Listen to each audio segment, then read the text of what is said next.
கல்வியில் சிறந்த தமிழ்நாடு எப்படி உங்களுக்கு விளக்குறதுன்னு தெரியல. எந்த கல்வியாளர் அந்த கூட்டத்தில் கலந்துட்டு பேசினாங்க? இந்த நாட்டில் கல்வியாளர்கள் நிறைய இருக்கிறாங்கல்ல, அறிஞர் பெருமக்கள் அல்லது துணைவேந்தர்கள், பெரிய பெரிய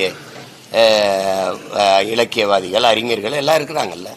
கல்வியில் சிறந்த தமிழ்நாடுன்னு அந்த நிகழ்வுல பங்கேற்று பேசிய ஒரு அறிஞர், பங்கேற்று பேசியவர்கள் யாராரு? நீங்க தான் கேள்வி கேட்கணும், நான் பதில் சொல்லணும்னு ஒண்ணும் இல்லை.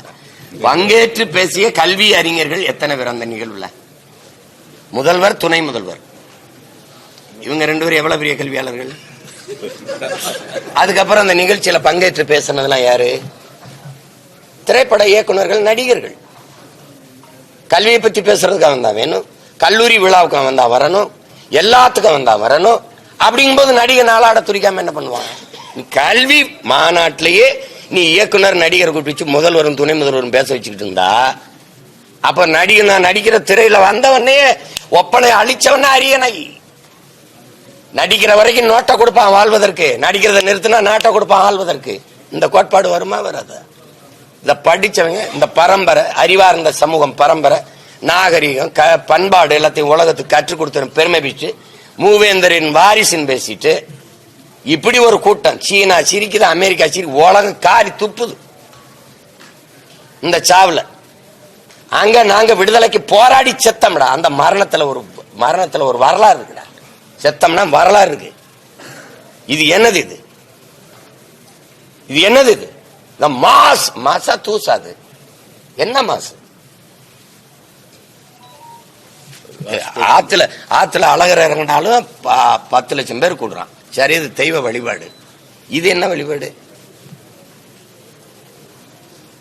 இதை ஊக்கப்படுத்துறது நீங்க எல்லாம் தான் காரணம். இந்த கொலையில பெரிய பங்கு உங்களுக்கு தான். இதெல்லாம் ஏங்க, இதெல்லாம் ஒரு இதா பாத்தியெல்லாம் போங்க, போயிட்டு இது பண்ணாம என்னங்க இப்படி பண்ணிக்கிட்டு இருக்கீங்கன்னு ஒருத்தர் உட்கார்ந்து அரசியல் ஆய்வறிஞர், கருத்தாளர், சமூக சீர்திருத்தாளர், அப்படி புதிய ஒரு நாட்டை படைக்க வந்த பெரிய புரட்சியாளர்னு உட்கார்ந்து பேசின எல்லா கருத்தாளரும் ஆகா பாருங்க அவர் அவ்வளவு வந்துரும், இவ்வளவு ஓட்டு போட்டுருவான், இவ்வளவு உட்கார்ந்து பேசுற ஒவ்வொரு கருத்தாளர்ட்டும் கேட்கிறேன், நீங்கள் தம்பி விஜய்க்கு ஓட்டு போடுவீங்களா? கேள்வியாதான். இந்த உட்கார்ந்து பேசுற கருத்தாளர்கள்ட்ட கேட்கிறேன், நீங்க போடுவீங்களா? போடுவீங்க. ஏன் போடுவீங்க சொல்லுங்க. இதுக்காக போடுவேன்.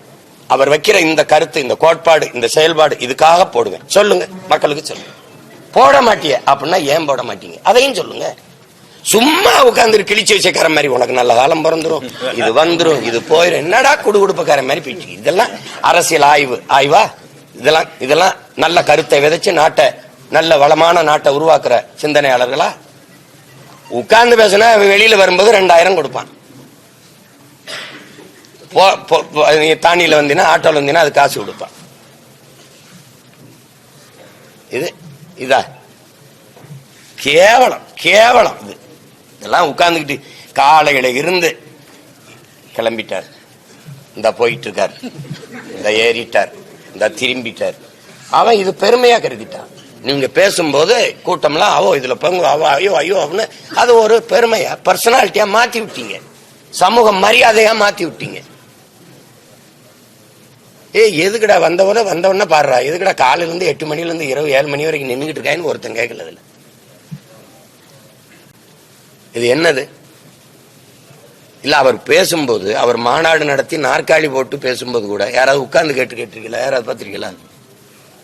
உட்கார்ந்து யாராவது கேட்டு பார்த்திருக்கீங்களா?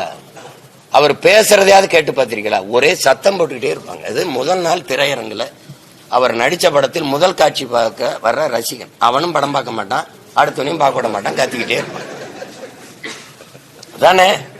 அதனால அவன் ரசிகர் கூட்டமா இருக்க முடியாது, முதல் நாள் காட்சியை பார்க்க முடியாதுன்னு போக மாட்டான். அதே தான் நடக்குது.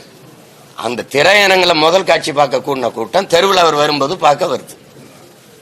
இதுதான் எங்க அப்பா மணியரசன் தெருக்கூத்துன்றது. வித்த தானே இது. நீங்க ஏற்கனவே இருங்க, ஐயா கேட்ட கேள்விக்கு சொல்றேன். ஐயா, நீங்க கேட்டீங்கல்ல, விண்வெளியில கடற்கரை, சென்னை கடற்கரையில் ஒரு வித்த காட்டினாங்க பாத்தீங்களா? நாங்க பாருங்க இவ்வளவு இது வச்சிருக்கோம், விமானம் வச்சிருக்கோம்ல. நான் கேட்டேன், இவ்வளவுலாம் வச்சிருக்க, நாங்க இந்த கடலுக்குள்ள சாகும்போது நீ என்ன பண்ணிட்டு இருந்த அப்ப ஒண்ணு செய்ய 15 நாளைக்கு ஒரு தடவை இந்த கடலுக்குள்ள இந்த வித்தையை காட்டு சிங்களம் அதை பார்த்துட்டு அது பயந்துக்கிட்டு எங்களை தொடாமையாவது இருக்கான்ட்டு மொத்தமா வித்தை காட்டுன்னு வந்து அதுல 15 பேர் செத்து போனான்ல. அப்ப உத்து பார்க்காம என்ன பண்ணிட்டு இருந்த? ஏன்னா நீ வித்தை காட்டின, அதுக்கு வித்தக்காரன் நீ, இதுல வித்தக்காரன் என் தம்பி. அதனால இந்த சாவு உனக்கு நல்லா எப்படியாவது அவனை இழுத்து உள்ள கூட்டணிக்குள்ள கொண்டு வந்துடணும்னு நினைச்சுக்கிட்டு ஐயோ இது அரசு பொறுப்பு இருக்கணும் அப்படின்னு. அப்ப நீ வா குஜராத் கலவரத்துக்கு மணிப்பூர் கலவரத்துக்கு எல்லாம் நீ பொறுப்பு ஏறு, அந்த சாவுக்கு நீ ஏத்துக்க, அவர் இவரும் ஏத்துப்பாரு.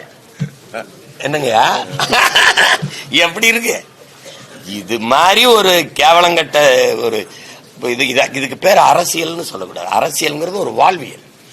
இதை போய் அரசியல்னு சொல்ல, இது அசிங்கம் தான் சொல்லணும். இது போய் அரசியல் பண்றாங்களே, அசிங்கம் பண்றாங்கன்னு வேணா சொல்லுங்க. என்னங்கய்யா? பிளே ஸ்டோர் மற்றும் ஆப் ஸ்டோரில் இருந்து பாலிமர் செயலியை QR கோடு மூலம் பதிவிறக்கம் செய்யுங்கள். செய்திகளை உடனுக்குடன் பெறுங்கள்.